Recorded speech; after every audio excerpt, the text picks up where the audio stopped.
നീ നേരത്തെ ഉണർന്നു. ഞാൻ അല്പം വൈകിപ്പോയി.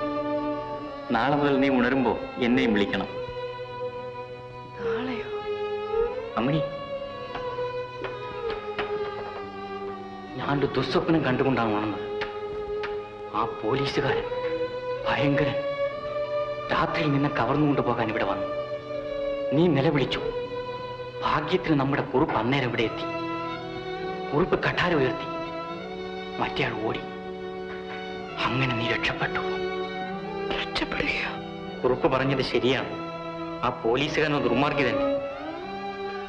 അല്ല ചേട്ടാ, ആ കുറുപ്പ് ചേട്ടനെ വഞ്ചിക്കുകയായിരുന്നു. നമ്മുടെ കുറുപ്പോ? നന്ദികേട് പറയരുത്. നന്ദികേടോ? അയാൾ പഞ്ചാര വാക്ക് പറഞ്ഞു ചേട്ടനെ പറ്റിച്ചു. എന്നിട്ട് എന്റെ മുൻപിൽ മാംസദാഹമുള്ള ഒരു പുലിയായി മാറി. ആ കുറുപ്പത്ര നീചനും അയാൾ നിന്നെ മാനഭംഗം ചെയ്യാൻ മുതിർന്നു.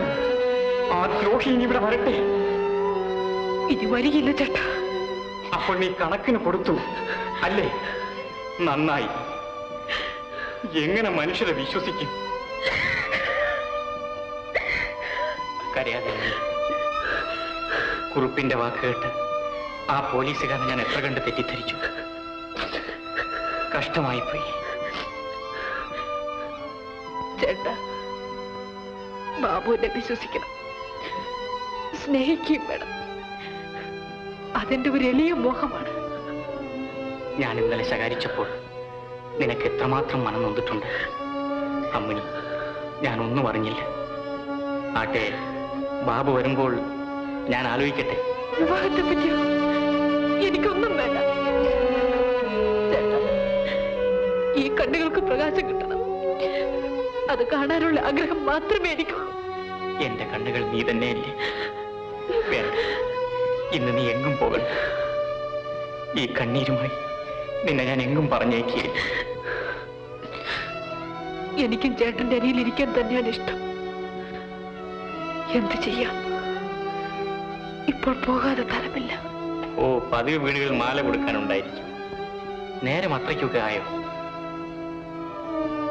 പോകേണ്ട സമയമായി. ഞാൻ പിടിച്ചു നിർത്തുന്നില്ല. നീ പോകുന്നതിന് മുമ്പ് സാധാരണ പാടാറുള്ള ആ പാട്ടൊന്ന് പാടും. ഞാൻ അല്പം കൂടി ഉറങ്ങട്ടെ.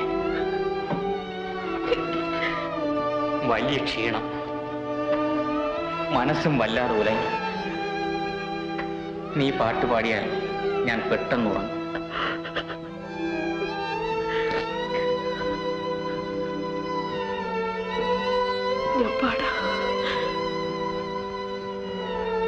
സങ്കല്പങ്ങൾ തെറ്റുമ്പോൾ സഹിക്കാൻ വയ്യ.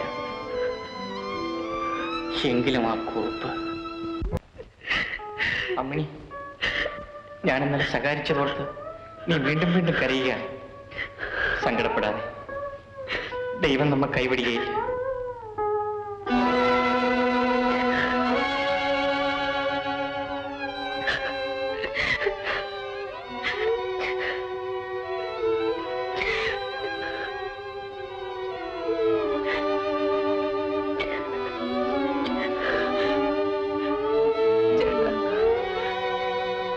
സമയമായി.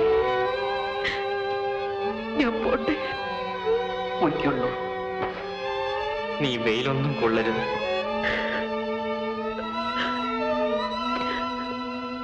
ചേട്ടൻ എന്നെ വിളിക്കരുത്. മരുന്ന് ജനൽ വെച്ചിട്ടില്ലേ? അത് സമയം തെറ്റാതെ കടൽ പുരട്ടണം. ചെല്ല.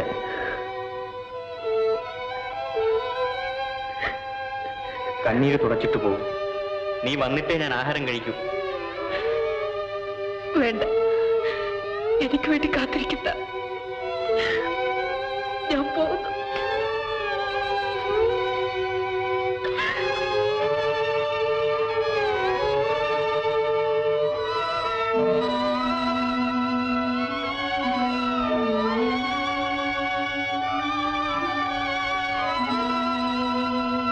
വേണ്ട.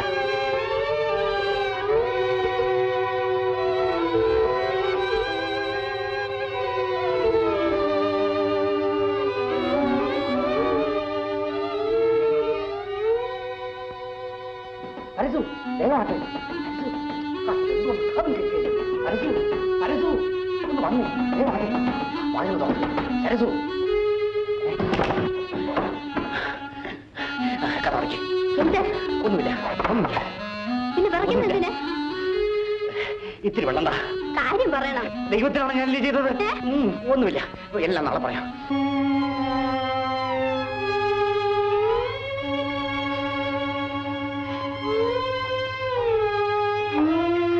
അനിയത്തി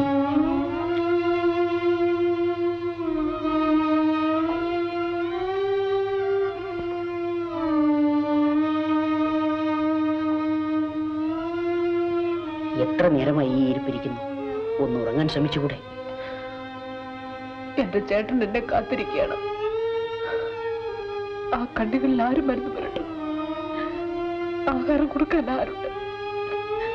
അയ്യോ, എന്റെ ഗതിയും കൂടി അറിയുമ്പോൾ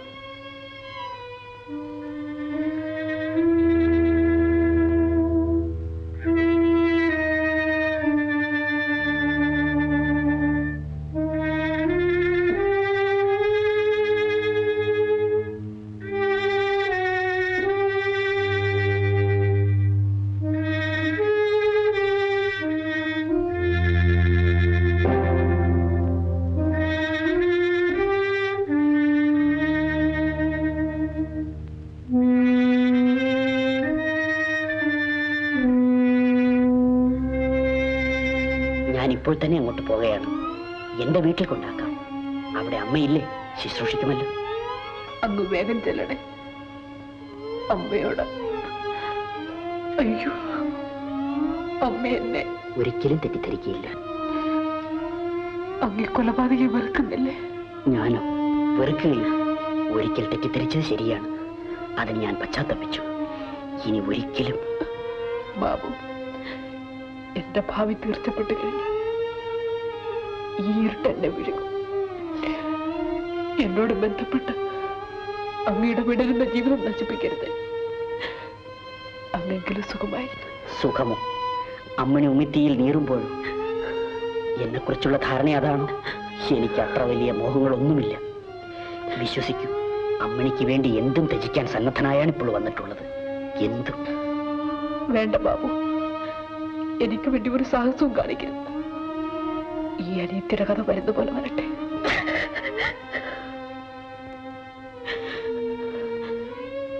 കഷ്ടം, നാം എന്തിനു കണ്ടുമുട്ടി? ഈ പ്രതീക്ഷകൾ നാം എന്തിനു വളർത്തി?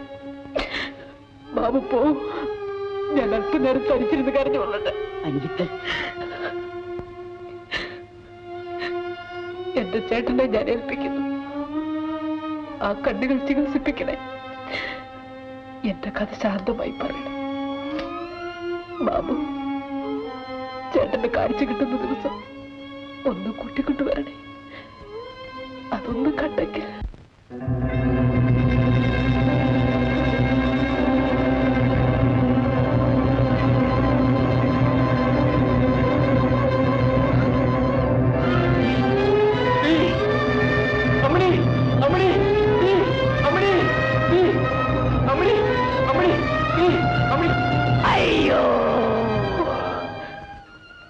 ഞാനെന്തൊക്കെ മനസ്സിൽ കണ്ടു. നാളെ ന്യായപീഠത്തിന് മുൻപിൽ പോകണം. എന്നെ ഉപേക്ഷിക്കണം, എന്നെ മറക്കണം. ഞാൻ പ്രാർത്ഥിക്കുകയാണ്. ഇനിയൊരു ജന്മമുണ്ടെങ്കിൽ അന്നെങ്കിലും നമ്മുടെ ഈ ബന്ധം തുടരാം. കരയല്ലേ, കാരുണ്യമുള്ള ദൈവം നമ്മെ കൈവിടുകയില്ല. ഞാൻ ചെല്ലട്ടെ.